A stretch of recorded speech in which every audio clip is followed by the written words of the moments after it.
तो अगला नियम समझते हैं। अगला नियम है कि जब ब्याज चौमाही संयोजित हो, यानी कि आपको ब्याज 4 महीना का बाद देना है, तो दर को तिहाई कर देंगे, यानी कि दर में 1/3 से गुना कर देंगे और समय को तिगुना कर देंगे। समय को क्या कर देंगे? तिगुना। यानी कि 1 साल में यदि 4-4 माह का बाद ब्याज देना है तो आपको 3 बार देना होगा। कितना बार देना होगा? 3 बार। इसलिए दर में क्या कर देंगे? 1/3 से गुना कर देंगे, यानी कि दर को तिहाई कर देंगे और समय को तिगुना कर देंगे। देखिए, बोल रहा है कि जब ब्याज चौमाही संयोजित हो तो दर को तिहाई और समय को तिगुना कर देते हैं। यानी कि जो हमारा रेट है, तो उसमें 1/3 से क्या कर देंगे? गुना कर देंगे। यानी कि हमारा रेट हो गया R/3 और समय में 3 से क्या कर देंगे? गुना कर देंगे। समय में 3 से गुना कर देंगे। लेकिन दोस्तों ये भी देखेंगे कि यदि हमारा समय माह में है तो उसको वर्ष में बदल लेंगे। यदि हमारा समय माह में है, यानी कि महीना में है, तो उसे हम क्या कर देंगे? वर्ष में बदल देंगे। क्या चीज में? वर्ष में बदल देंगे। यानी कि चौमाही। अब देखिए कि हम आप लोग को बताएं कि 1 साल में कितना महीना होता है? 12 महीना होता है। 1 साल में कितना महीना होता है? 12 महीना होता है।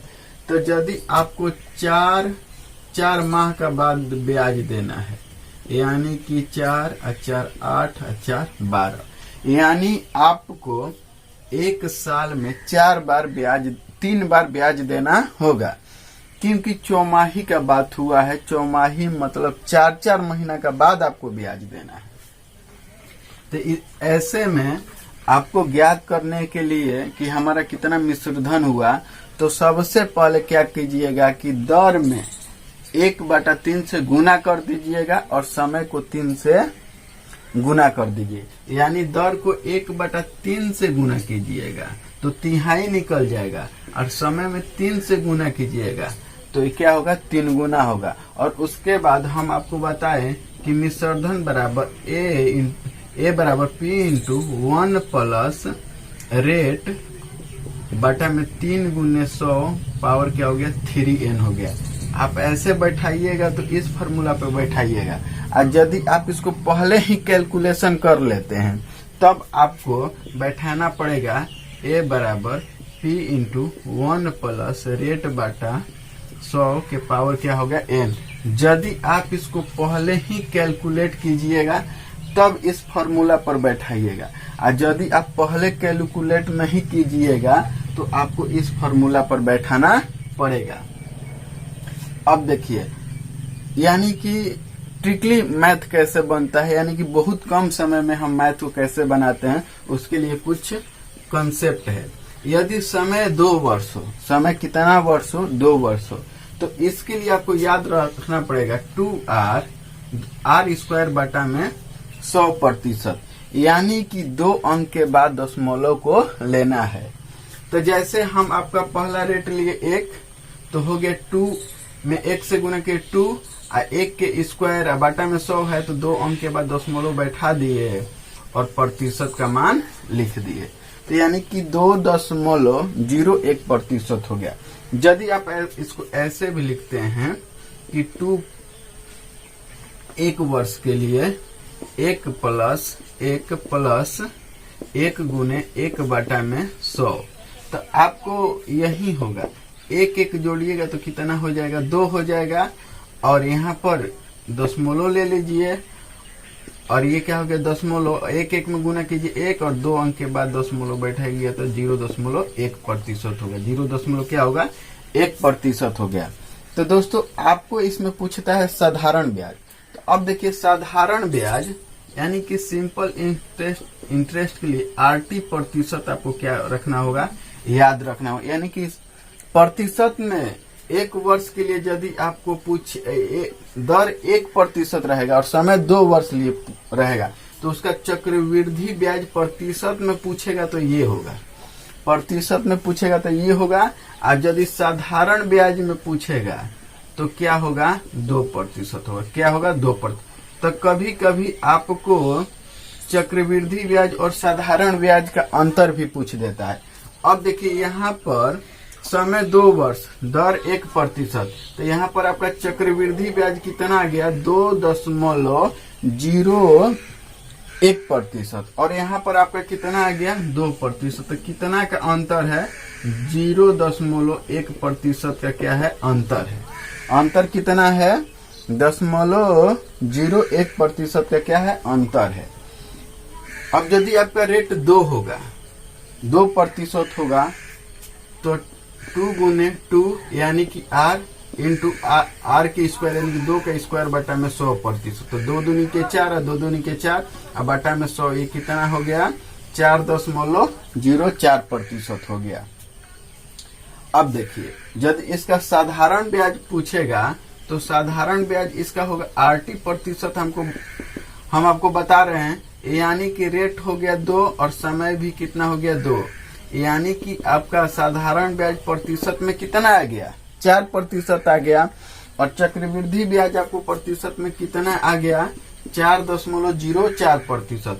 तो यदि आप इसका अंतर निकालिएगा कि CI और -SI का, तो आपको 0.04% यानी कि 0 का हटा दीजिए कि 0.04% होगा, आपका प्रतिशत में होगा।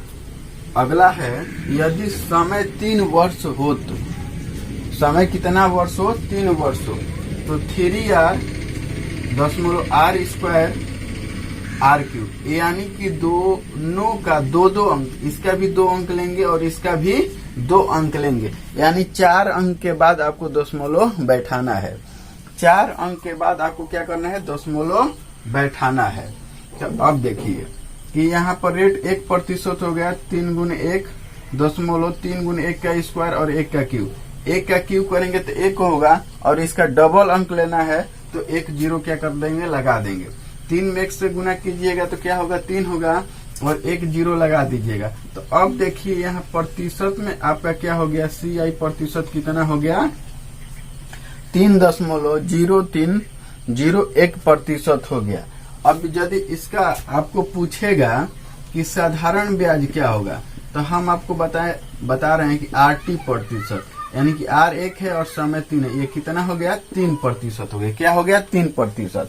यदि आपको इसका अंतर पूछेगा तो 3.03 और 0.1% में से घटाइएगा तो 0.3 और 0.1% क्या हो जाएगा, आपका ये CI और SI का क्या हो जाएगा, अंतर हो जाएगा। CI और SI का अंतर, यानी चक्रवृद्धि ब्याज और साधारण ब्याज का क्या हो जाएगा, अंतर हो जाएगा। अगला दर कितना है, 2% है, तो 3 गुने 2 इंटू दशमलव 3 गुने 2 का स्क्वायर, यहाँ पर 2 का क्यूब, तो 2 दूनी के 4, 4 दूनी 8 हो गया। तो हम आपको बताएं कि 2 अंक के बाद दोनों में से 2 अंक लेना है, तो यहाँ पर 0.8 हो गया, 2 दूनी के 4 चढ़ती हैं 12, यहाँ पर 2 अंक खुदे आ गया, इसलिए 12 हो गया, 3 दूना 6 यानी कि 6.1208%। ये आपका क्या हो गया, CI प्रतिशत हो गया। क्या हो गया, CI प्रतिशत हो गया। यदि आपका इसका साधारण ब्याज पूछेगा तो RT% हो गया, यानी कि R कितना हो गया, 2, और समय कितना, 2, यानी कि कितना हो गया, साधारण ब्याज 6% हो गया। साधारण ब्याज कितना हो गया, 6% हो गया। यदि आपको इसका अंतर याद रखना है, याद है, अंतर ज्ञात करने के लिए बोले तो अब देखिए यहाँ पर 6% यानी कि 6.1208% है, तो 6 से 6 तो 0 हो गया, तो इनका आ गया कि 0.1208%। ये इसका क्या आ गया, अंतर आ गया। तो दोस्तों इस कॉन्सेप्ट को आप क्या कर रखिएगा, ध्यान में रखिएगा, और आगे हम आपको इस पर आधारित प्रश्न अब अगले वीडियो में लेकर आएंगे कि इस पर आधारित प्रश्न कैसे बनता है, और उसका मैं शॉर्ट तरीका भी आप लोगों को बताएंगे। इसलिए आप हमारे वीडियो को देखने के लिए हमारे साथ बने रहें।